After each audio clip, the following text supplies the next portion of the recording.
Halo Aquarius, selamat datang kembali di channel Tarot Tanpa Filter. Ini adalah reading bulan purnama kamu. Untuk layer pertamanya di sini udah saya shuffle ya. Nanti kita akan konfirmasi lebih lanjut. Kita mulai dari kartu pertama. Ini bicara tentang anak gitu ya. Bisa jadi kalian yang sudah punya pasangan gitu sedang menunggu kelahiran seorang anak atau akan punya anak gitu ya. Bisa juga tentang orang yang sifatnya kekanak-kanakan. Lalu ini adalah woman gitu. Tentang sosok perempuan yang signifikan di hidup kalian, bisa temen, bisa kakak adik, bisa ibu. Kalau misalnya kalian laki-laki bisa jadi ini pasangan kalian. Lalu kartu ini berbicara tentang komitmen yang serius gitu ya, komitmen pernikahan misalnya, bisa juga tentang komitmen pekerjaan atau bisnis gitu. Kita akan lihat lebih lanjut kemana arah readingnya. Coba.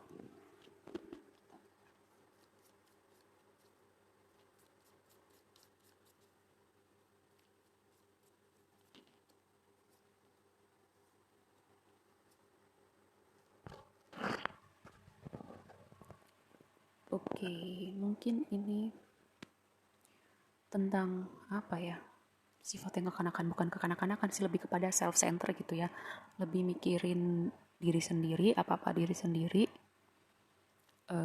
Yang penting gue dulu. Mungkin ini teman-teman, bisa jadi teman-teman berurusan dengan orang seperti ini gitu ya. Lalu di sini ada coffin gitu, tentang sesuatu yang berakhir, mungkin hubungan dengan tadi sosok wanita di hidup kalian, mungkin ada pertemanan yang berakhir, mungkin ada hubungan yang berakhir. Tapi hal yang berakhir itu membawa transformasi di dalam hidup kalian gitu. Hal yang tidak kelihatan jadi kelihatan. Jadi misalnya kelihatan nih karakter aslinya orang ini seperti apa gitu. Jadi kayak kalian mengerti kenapa dia harus pergi dari hidup kalian gitu ya. Dan membawa mungkin situasi baru dan orang-orang baru di hidup kalian. Selanjutnya,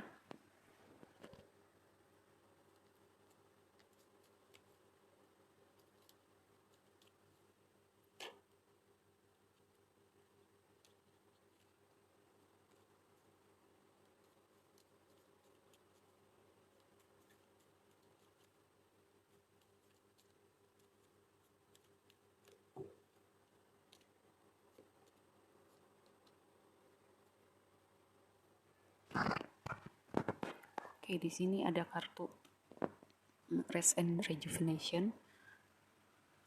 Waktunya untuk menyendiri, kontemplasi, meditasi. Atau bisa juga kalau misalnya teman-teman gak masuk sama konsep meditasi, mungkin lebih mendekatkan diri kepada Tuhan ya. Lalu di sini ada door to romance.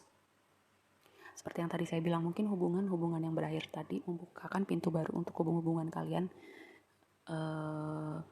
yang baru gitu. Pertemanan baru, ini gak harus selalu hubungan romantis ya, bisa hubungan romantis tapi bisa juga bentuk hubungan lain gitu. Circle baru gitu misalnya. Anxiety. Ini kayaknya cocok ya sama kartu yang ini gitu. Karena mungkin kalian apa ya, terlalu banyak di pikiran kalian gitu. Mungkin tipe orang yang too much in their head gitu. Jadi kalau seperti itu menurut saya salah satu solusinya ya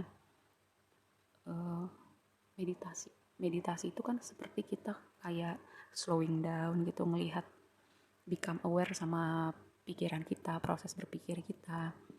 Dan mungkin dengan meditasi yang teratur kita bisa menurunkan kadar anxiety kita, bisa juga melihat nih akar anxiety kita dari mana gitu ya.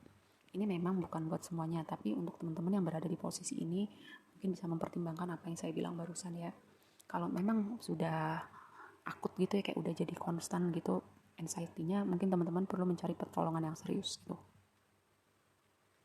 Kita lihat tarotnya.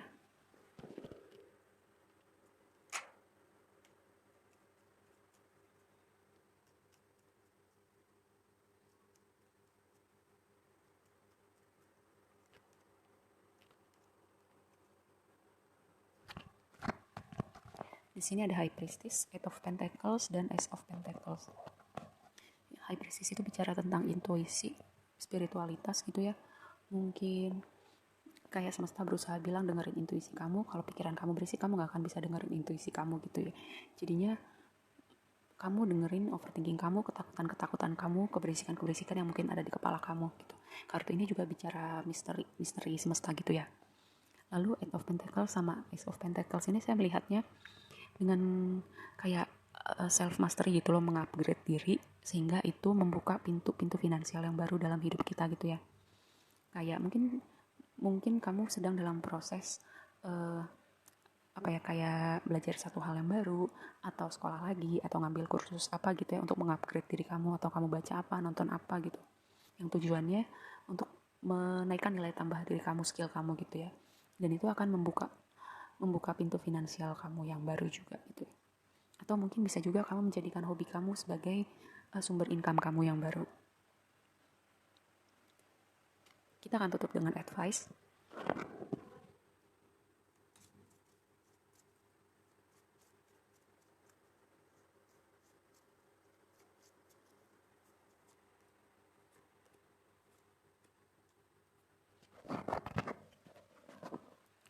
Ini ya, meditate on and contemplate. Dicocokkan sama ini tadi saya bilang meditasi dan kontemplasi. Beri waktu teman-teman ruang untuk sendiri gitu, untuk mengevaluasi mungkin hari kalian, minggu kalian, bulan, perjalanan hidup kalian gitu ya, progres kalian dalam mencapai goal kalian. Atau mungkin beri ruang dan waktu untuk kalian sendiri gitu. Kayak mungkin kalian bukan tipe orang yang menyukai kesendirian gitu, kayak langsung gelisah gitu ya, bisa jadi gitu. Mungkin kalian kayak belum nyaman sama diri kalian sendiri, jadi kalian gak bisa gitu sendirian. Jadi ini kayak pesan dari semesta untuk kalian. Apa sih sebenarnya yang kalian takutin dari kesendirian dan kesunyian itu gitu. Coba kalian tanya diri kalian lagi.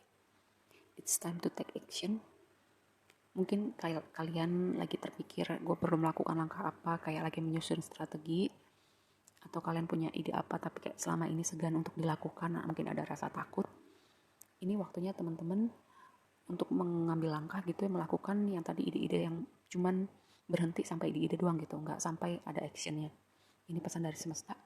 Kalau ini waktunya teman-teman untuk melangkah gitu ya. Your dreams need a practical plan gitu. Mungkin ini ada hubungannya dengan kecemasan kalian gitu, kayak kalian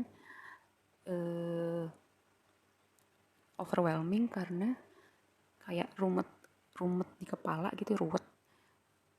Tapi gak dipecah gitu jadi langkah-langkah kecil gitu ya, kayak tiba-tiba harus break semua gitu. Sebenarnya kalau sesuatu hal yang besar itu kayak di breakdown jadi hal-hal kecil gitu ya, step-step kecil gitu yang mana bisa dikerjain dulu. Mungkin itu gak akan terlalu bikin overwhelming atau cemas gitu ya, karena itu terlihat terlalu besar gitu. Mungkin ini ada hubungannya dengan kecemasan kalian gitu. Kalau misalnya hal itu terlalu besar, coba dipecah jadi langkah-langkah kecil yang bisa dikerjain satu-satu gitu ya. Mungkin kayak teman-teman menunda-nunda pekerjaan kan tiba-tiba jadi gede gitu, gimana gak cemas gitu kan. Nah, untuk teman-teman yang seperti itu, coba diperhatikan lagi cara kalian mengerjakan sesuatu, atau cara kalian strategi kalian dalam mencapai tujuan kalian. Coba diperhatikan lagi gimana caranya supaya bisa dipecah jadi langkah-langkah kecil, jadi kalian gak terlalu overwhelming gitu ya. Oke, segitu aja readingnya, semoga bermanfaat dan sampai ketemu di reading berikutnya. Bye.